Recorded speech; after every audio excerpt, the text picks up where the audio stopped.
പുറപ്പാട് അദ്ധ്യായം 3. മോശയെ വിളിക്കുന്നു. മോശ തൻ്റെ അമ്മായിയപ്പനും മിദ്യാനിലെ പുരോഹിതനുമായ ജെത്രോയുടെ ആടുകളെ മേയിച്ച് കഴിയുകയായിരുന്നു. അവൻ മരുഭൂമിയുടെ മറുഭാഗത്തേക്ക് ആടുകളെ നയിക്കവേ ദൈവത്തിൻ്റെ മലയായ ഹോറേബിൽ എത്തിച്ചേർന്നു. അവിടെ ഒരു മുൾപ്പടപ്പിൻ്റെ മധ്യത്തിൽ നിന്ന് ജ്വലിച്ചുയർന്ന അഗ്നിയിൽ കർത്താവിൻ്റെ ദൂതൻ അവന് പ്രത്യക്ഷപ്പെട്ടു. അവൻ ഉറ്റുനോക്കി. മുൾപ്പടർപ്പ് കത്തിജ്വലിക്കുകയായിരുന്നു, എങ്കിലും അത് എരിഞ്ഞ് ചാമ്പലായില്ല. അപ്പോൾ മോശ പറഞ്ഞു, ഈ മഹാദൃശ്യം ഞാൻ അടുത്ത് ചെന്നൊന്ന് കാണട്ടെ. മുൾപ്പടർപ്പ് എരിഞ്ഞ് ചാമ്പലാകുന്നില്ലല്ലോ. അവൻ അത് കാണുന്നതിന് അടുത്ത് ചെല്ലുന്നത് കർത്താവ് കണ്ടു. മുൾപ്പടർപ്പിൻ്റെ മധ്യത്തിൽ നിന്ന് ദൈവം അവനെ വിളിച്ചു. മോശേ, മോശേ. അവൻ വിളി കേട്ടു, ഇതാ ഞാൻ. അവിടുന്ന് അരുൾ ചെയ്തു, അടുത്ത് വരരുത്, നിന്റെ ചെരുപ്പ് അഴിച്ചു മാറ്റുക, എന്തുകൊണ്ടെന്നാൽ നീ നിൽക്കുന്ന സ്ഥലം പരിശുദ്ധമാണ്. അവിടുന്ന് തുടർന്നു, ഞാൻ നിന്റെ പിതാക്കന്മാരുടെ ദൈവമാണ്, അബ്രഹാത്തിൻ്റെയും ഇസഹാക്കിൻ്റെയും യാക്കോബിൻ്റെയും ദൈവം. മോശ മുഖം മറച്ചു. ദൈവത്തിന് നേരെ നോക്കുവാൻ അവന് ഭയമായിരുന്നു. കർത്താവ് വീണ്ടും അരുൾ ചെയ്തു, ഈജിപ്തിലുള്ള എൻ്റെ ജനത്തിൻ്റെ ക്ലേശങ്ങൾ ഞാൻ കണ്ടു. മേൽനോട്ടക്കാരുടെ ക്രൂരത കാരണം അവരിൽ നിന്ന് ഉയർന്നു വരുന്ന രോദനം ഞാൻ കേട്ടു.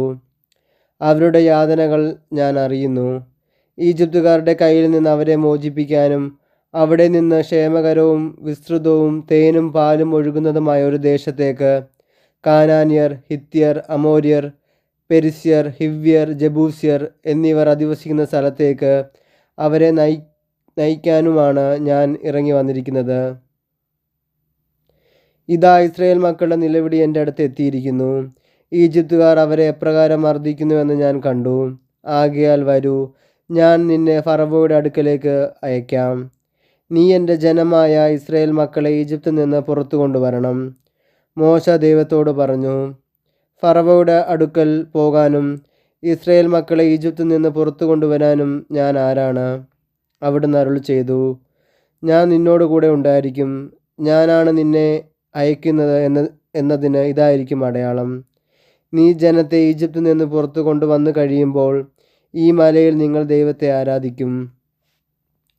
മോശ ദൈവത്തോട് പറഞ്ഞു, ഇതാ, ഞാൻ ഇസ്രായേൽ മക്കളുടെ അടുക്കൽ പോയി നിങ്ങളുടെ പിതാക്കന്മാരുടെ ദൈവം എന്നെ നിങ്ങളുടെ അടുക്കലേക്ക് അയച്ചിരിക്കുന്നു എന്ന് പറയാം. എന്നാൽ അവിടുത്തെ പേരെന്തെന്ന് അവർ ചോദിച്ചാൽ ഞാൻ എന്തു പറയണം? ദൈവം മോശയോട് അരുൾ ചെയ്തു, ഞാൻ തന്നെ. ഇസ്രായേൽ മക്കളോട് നീ പറയുക, ഞാനാകുന്നവൻ എന്നെ നിങ്ങളുടെ അടുത്തേക്ക് അയച്ചിരിക്കുന്നു. അവിടുന്ന് വീണ്ടും അരുൾ ചെയ്തു, ഇസ്രായേൽ മക്കളോട് നീ പറയുക, നിങ്ങളുടെ പിതാക്കന്മാരുടെ ദൈവമായ കർത്താവ്, അബ്രഹാത്തിൻ്റെയും ഇസഹാക്കിൻ്റെയും യാക്കോബിൻ്റെയും ദൈവം എന്നെ നിങ്ങളുടെ അടുത്തേക്ക് അയച്ചിരിക്കുന്നു. ഇതാണ് എന്നേക്കും എൻ്റെ നാമധേയം. അങ്ങനെ സർവ പുരുഷാന്തരങ്ങളിലൂടെയും ഈ നാമധേയത്തിൽ ഞാൻ അനുസ്മരിക്കപ്പെടണം. നീ പോയി ഇസ്രായേൽ ശ്രേഷ്ഠന്മാരെ വിളിച്ചുകൂട്ടി പറയുക, നിങ്ങളുടെ പിതാക്കന്മാരുടെ ദൈവമായ കർത്താവ്, അബ്രഹാത്തിൻ്റെയും ഇസഹാക്കിൻ്റെയും യാക്കോബിൻ്റെയും ദൈവം പ്രത്യക്ഷപ്പെട്ട് എന്നോട് അരുൾ ചെയ്തു, ഞാൻ നിങ്ങളെ സന്ദർശിക്കുകയും ഈജിപ്തുകാർ നിങ്ങളോട് പ്രവർത്തിക്കുന്നത് കാണുകയും ചെയ്തിരിക്കുന്നു. നിങ്ങളെ ഈജിപ്തിലെ കഷ്ടതകളിൽ നിന്ന് മോചിപ്പിച്ച് കാനാന്യർ, ഹിത്യർ, അമോര്യർ, പെരിസ്യർ, ഹിവ്യർ, ജബൂസ്യർ എന്നിവരുടെ നാട്ടിലേക്ക്, തേനും പാലും ഒഴുകുന്ന ദേശത്തേക്ക് കൊണ്ടുപോകാൻ ഞാൻ നിശ്ചയിച്ചിരിക്കുന്നു. നീ പറയുന്നത് അവർ അനുസരിക്കും. ഇസ്രായേൽ ശ്രേഷ്ഠന്മാരോടൊന്നിച്ച് നീ ഈജിപ്തിലെ രാജാവിൻ്റെ അടുക്കൽ ചെന്ന് പറയണം, ഹെബ്രായരുടെ ദൈവമായ കർത്താവ് ഞങ്ങളെ സന്ദർശിച്ചിരിക്കുന്നു. 3 ദിവസത്തെ യാത്ര ചെയ്ത് മരുഭൂമിയിൽ ഞങ്ങളുടെ ദൈവമായ കർത്താവിന് ബലിയർപ്പിക്കുവാൻ ഞങ്ങളെ അനുവദിക്കണം. കരുത്തുറ്റ കരം കൊണ്ട് നിർബന്ധിച്ചാലല്ലാതെ ഈജിപ്തിലെ രാജാവ് നിങ്ങളെ വിട്ടയക്കുകയില്ലെന്ന് എനിക്കറിയാം. ഞാൻ കൈ നീട്ടി അത്ഭുതങ്ങൾ പ്രവർത്തിച്ച് ഈജിപ്തിനെ പ്രഹരിക്കും. അപ്പോൾ അവൻ നിങ്ങളെ വിട്ടയക്കും. ഈജിപ്തുകാരുടെ ദൃഷ്ടിയിൽ ഈ ജനത്തോട് ഞാൻ ബഹുമാനമുളവാക്കും. അങ്ങനെ നിങ്ങൾ പുറപ്പെടുമ്പോൾ ഒന്നുമില്ലാത്തവരായി പോകേണ്ടി വരില്ല. ഓരോ സ്ത്രീയും തൻ്റെ അയൽക്കാരിയോടും തൻ്റെ വീട്ടിൽ അതിഥിയായി പാർക്കുന്നവളോടും സ്വർണവും വെള്ളിയും കൊണ്ടുള്ള ആഭരണങ്ങളും വസ്ത്രങ്ങളും ചോദിച്ചു വാങ്ങണം. അവ നിങ്ങളുടെ പുത്രീപുത്രന്മാരെ അണിയിക്കണം.